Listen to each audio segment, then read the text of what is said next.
मृत्यु के पश्चात प्राणी को धर्मराज के दरबार में ले जाया जाता है।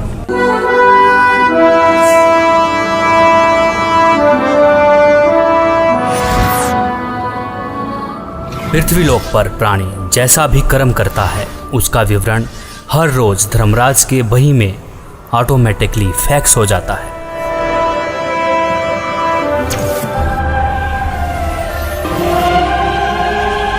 जहां धर्मराज हर प्राणी का लेखा जोखा करते हैं।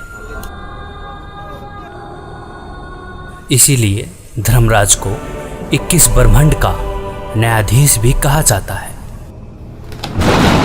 जीवात्मा को पेश किया जाए।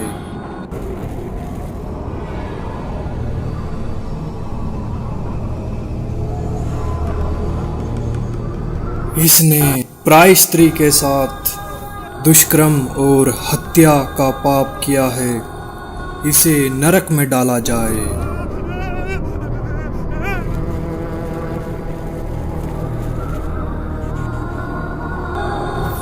जो भ्रष्टाचार, चोरी, मदिरापान, नशा आदि करते थे,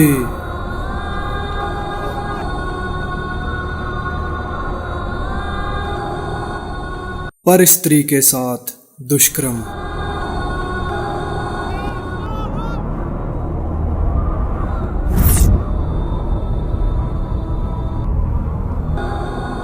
पर पुरुष के साथ नाजायज संबंध और धोखाधड़ी।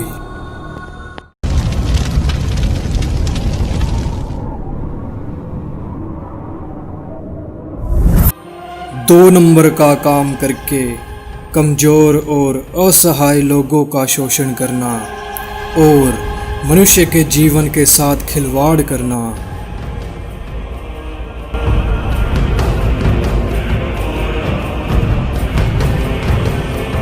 शास्त्र अनुकूल भक्ति न करके शास्त्र के विरुद्ध भक्ति करते रहे। कोई तत्वदर्शी संत को गुरु न बनाया।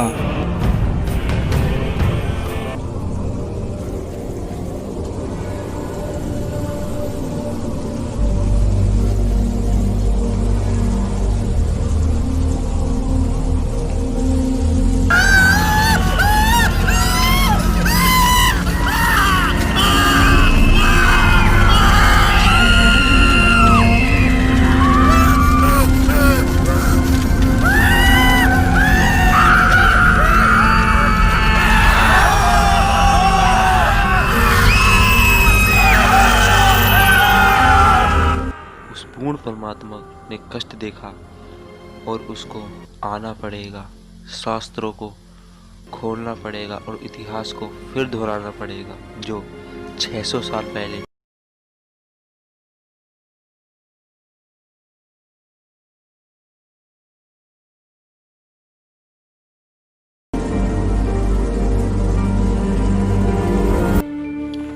सबकी मदद करने वाला, सतभक्ति की सही राह बताने वाला,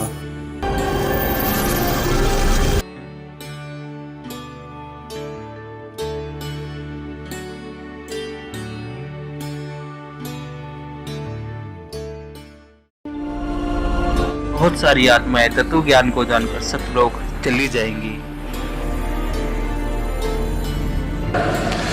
तेरे कोटी में झांकी सुरता तो ये पति बुलावे है। इस मोह ममता के जाल में तने काल फसावे है। अपने पति को भूल बावड़ी बैठी आराम संगर के। काम क्रोध मोह लोभ मस्करे रिये जारा के।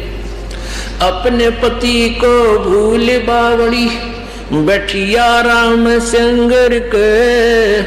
काम क्रोध मोह लोभ मस्करे रहिए जारा ते डर के।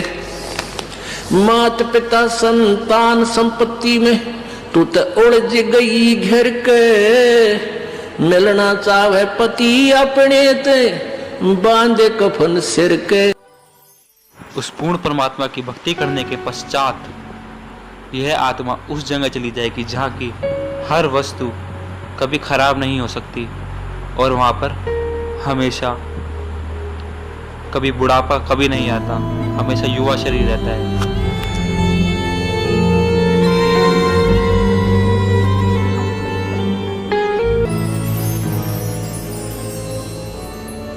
सतलोक में चल मेरी सुरता,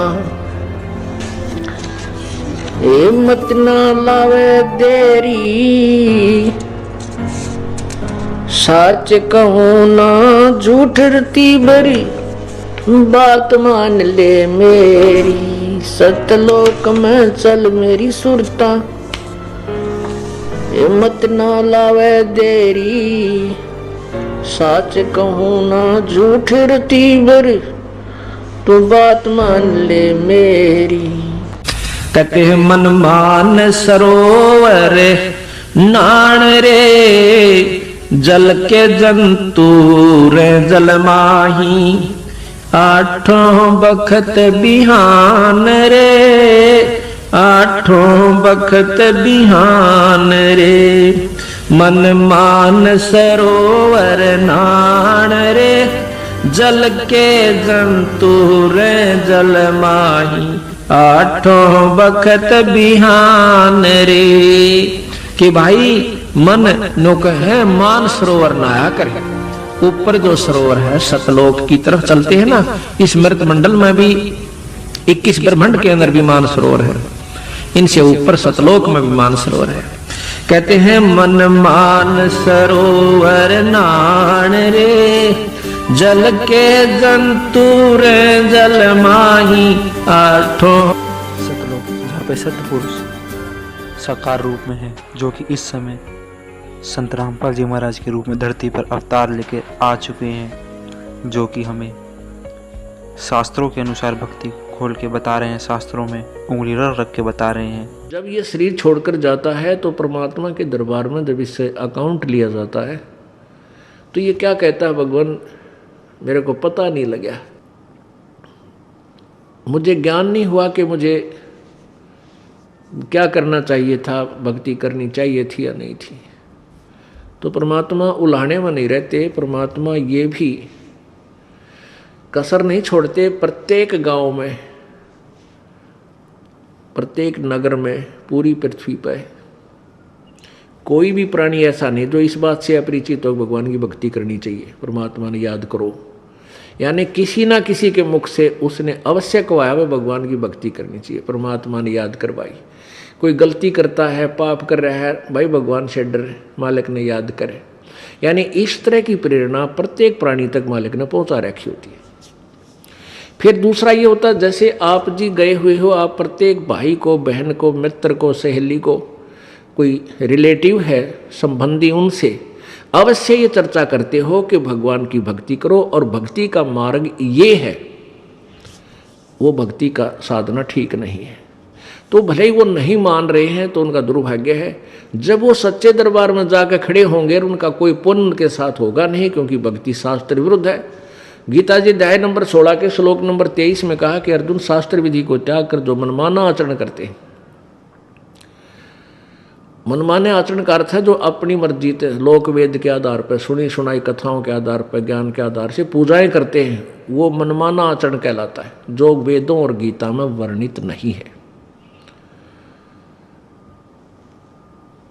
जो शास्त्र विधि को त्याग कर मनमाना आचरण करते हैं उनकी ना तो कोई सिद्धि होती है, ना उनकी गति होती है, ना कोई सुख होता है, यूजलेस। तो जो साधना आप कर रहे थे वो तो उनके पास साथ भक्ति धन हुआ नहीं और पापों की गठड़ी बंध गई पूरी। पाप बहुत इकट्ठे कर लिए, क्योंकि पाप तो दिन में बिना गिनती के होते हैं और पुण्य करने के लिए विशेष व्यवस्था करनी पड़ती है, गुरु बनाना पड़े। फिर जैसे गुरु जी बताओ वैसे साधना, पूर्ण गुरु, नकली गुरुओं से पूजा नहीं, ना उनकी कोई द्वारा बताएगी साधना से लाभ होने वाला। तो ऐसे पूरा गुरु मिले, फिर आप सच्ची लगन से, सच्चे तरीके से लगे, तब पुण्य बने। तो पुण्य तक कोई उनका बना नहीं, पाप की गठड़ी बंद गई। फिर वहां जा खड़ा हुआ धर्मराज के दरबार में। अब वहां ये एक बहाना बनाता है कि भगवान मुझे किसी ने बताया कोई नहीं, भक्ति कर ले। तब इसका फिल्म चलाता है परमात्मा। ये सब आप जो भी बातें जिसके साथ कर रहे हो, वैसे कोई गुप्त का गलती कर रहा है तो वो भी फिल्म बनकर भगवान के दरबार में पहुंच जाती है और एक आपके अंतःकरण में, आपके कंप्यूटर में ऑटोमेटिकली फीड हो जाती है। तो जब ये वहाँ खड़ा होकर ये झूठ बोलता है, बहाना बनाता है, तो परमात्मा इसके कंप्यूटर से जो वहाँ भगवान के दरबार में इसके नंबर का है ऑन कर देता है कि ले देख, ये भक्त तुझे क्या कह रहा है, ये बहन तुझे क्या कह रही है कि भक्ति कर ले, तू क्या कह रहा है, फिर देखेंगे किसने देखा है। ईब के भक्ति करने का टाइम से बुढ़ा होकर भक्ति करूँगा, और भक्ति तने करी नहीं, बकवाद करता रहा। फिर ये कैसे कह रहा है कि मेरे को किसी ने बताया नहीं, फिर ये यूं कर ले है नीची गर्दन। भगवान गलती बन गई बन गदा। अब गलती की सजा दूँ मैं, मेरे पास और कोई विकल्प नहीं। जिसी तू करेगा वैसा फल दे दूंगा। तेरा पुण्य होता तो स्वर्ग भेज दूँ, हो देवता बना दूँ, पुण्य नहीं है तो बन गदा। फिर ये कहता माफ़ करो भगवान, माफ़ करो परमात्मा। फिर धर्मराज कहता है जब तुझे मनुष्य शरीर कभी प्राप्त हो तब तू भक्ति करना भाई, अब कुछ नहीं बना, जाइए। तो जब ये माँ के गर्भ में वहाँ से जब ये मानव शरीर प्राप्त करके चलता है, वहाँ के जो देव पुरुष हैं वो भी कहते हैं इस आत्मा को कि भाई तेरा दाव लग गया, और ये मनुष्य शरीर बार बार नहीं मिलता, पूरे संत की तलाश करिए। देवता भी पछता रहे हैं कि हमने तो गलती कर दी, हमें भी संत पूरा नहीं मिला, हमारी भी जन्म मृत्यु होगी, और कभी मनुष्य शरीर मिलेगा तो पूरे संत ने ढूंढांगे भाई। इन अधूरे संतों के आधार पर हमने भक्ति कर ली, हम पार नहीं हो पाए, हम फिर जन्म मृत्यु में। तो आने वाले मानव शरीर प्राप्त करने वाले को प्रत्येक ने एक सलाह देते हैं कि तेरा दाव लग गया भाई, भक्ति करिए, बकवाद मत करना। तो वहाँ तो ये बिल्कुल पक्का होका हुआ है, माँ के गर्भ तक इसको याद रहता है। बाहर आते ही फिर ये 3 गुणों के प्रभाव से ये भूल जाता है।